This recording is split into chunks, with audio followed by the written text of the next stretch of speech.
पहलगाम में हुए आतंकी हमले के बाद भारत का जवाबी एक्शन शुरू हो गया है। प्रधानमंत्री नरेंद्र मोदी की अध्यक्षता में हुई कैबिनेट कमेटी ऑन सिक्योरिटी की अहम बैठक में 5 बड़े फैसले लिए गए हैं। शुरुआत डिप्लोमेटिक एक्शन से की गई है। सबसे बड़ा फैसला सिंधु जल समझौते को तत्काल प्रभाव से सस्पेंड करना है। पाकिस्तानियों को वीजा नहीं मिलेगा। साथ ही भारत में पाकिस्तानी उच्चायोग में अब अनवांटेड सैन्य ऑफिसर्स को तुरंत भारत छोड़ना होगा। भारत के इन फैसलों से पाकिस्तान न सिर्फ बूंद बूंद को तरसने लगेगा, बल्कि पाकिस्तानियों को अब भारत में एंट्री नहीं मिलेगी। मोदी सरकार के इन फैसलों से पाकिस्तान पर आर्थिक और राजनीतिक चोट के साथ साथ कूटनीतिक चोट लगेगी।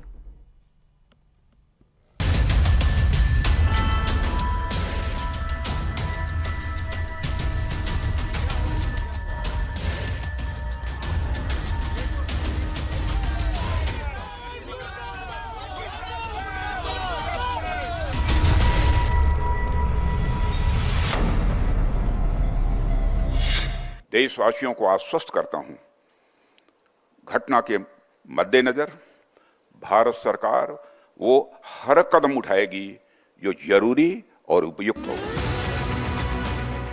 पहलगाम में आतंकी हमले के बाद पूरा देश जिस स्ट्राइक का इंतजार कर रहा था, उसकी पहली किस्त आ गई है। पहलगाम में 26 हिंदुओं के नरसंहार के बदले भारत ने पाकिस्तान पर कर दी है डिप्लोमेटिक स्ट्राइक। पहलगाम में सबसे बड़े आतंकी हमले के बाद भारत ने बंद किया पाकिस्तान का हुक्का पानी। पहलगाम आतंकी हमले के बाद फुल एक्शन में आए प्रधानमंत्री मोदी की अध्यक्षता में सीसीएस यानी कैबिनेट कमेटी ऑन सिक्योरिटी की मीटिंग हुई। बुधवार शाम को ही मीटिंग में कई बड़े फैसले लिए गए। भारत सरकार ने सबसे बड़ा फैसला तो ये किया कि सिंधु नदी जल समझौते को तत्काल प्रभाव से रोक दिया गया। भारत ने कहा कि जब तक पाकिस्तान आतंकवाद को समर्थन देना बंद नहीं करता, तब तक पाकिस्तान को सिंधु नदी का पानी नहीं दिया जाएगा।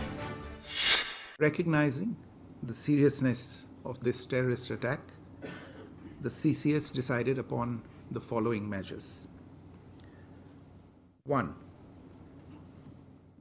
The Indus Waters Treaty of 1960 will be held in abeyance with immediate effect until Pakistan credibly and irrevocably abjures its support for cross-border terrorism. Modi सरकार ने पाकिस्तान के साथ सिंधु जल समझौता तो सस्पेंड किया ही है, साथ ही अमृतसर के पास अटारी वाघा बॉर्डर भी बंद कर दिया है। पाकिस्तानी नागरिकों को जारी सारे वीजा रद्द कर दिए हैं। पाकिस्तानी नागरिकों को 48 घंटे के अंदर भारत छोड़ने को कहा गया है। इस्लामाबाद में भारतीय उच्च आयोग से स्टाफ घटा दिए गए हैं। इस्लामाबाद उच्च आयोग में अब 55 की जगह 30 स्टाफ ही रहेंगे। इनके अलावा नई दिल्ली में पाकिस्तान के मिलिट्री डिप्लोमेट्स को वापस जाने को कहा गया है। 2. The integrated checkpost Atari will be closed with immediate effect. Those who have crossed over with valid endorsements may return through that route before 1 May 2025. 3. Pakistani nationals will not be permitted to travel to India under the SAARC visa exemption scheme visas.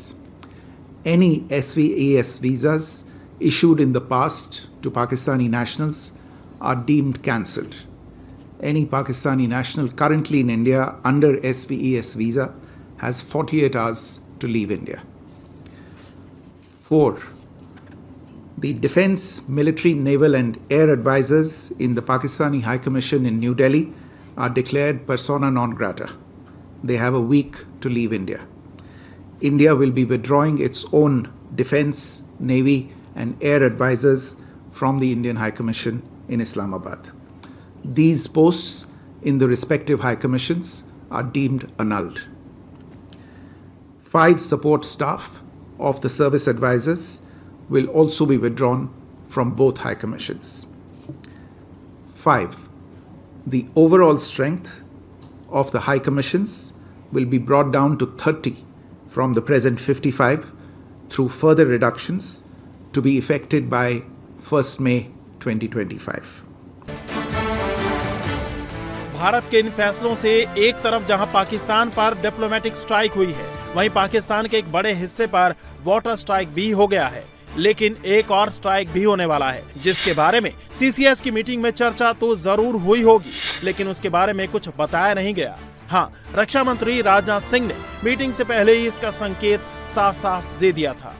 मैं इस मंच से देशवासियों को आश्वस्त करता हूं, घटना के मद्देनजर भारत सरकार वो हर कदम उठाएगी जो जरूरी और उपयुक्त होगा, और हम सिर्फ उन लोगों तक नहीं पहुंचेंगे जिन्होंने इस घटना को अंजाम दिया है।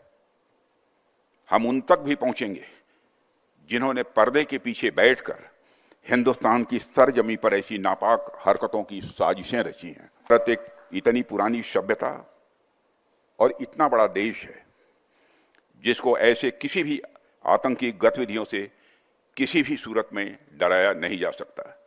ऐसी हरकतों का जिम्मेदार और इसके जिम्मेदार लोगों को आने वाले कुछ ही समय में जोरदार तरीके से नजर आएगा। मैं देशवासियों को आश्वस्त करना चाहता हूं। मतलब ये कि पीएम मोदी ने फैसला कर लिया है, फैसला पहलगाम हमले का बदला लेने का, क्योंकि टेरर अटैक पर मोदी ना पहले चुप बैठे थे ना अब चुप रहेंगे। पाकिस्तान को करारा जवाब मिलने वाला है।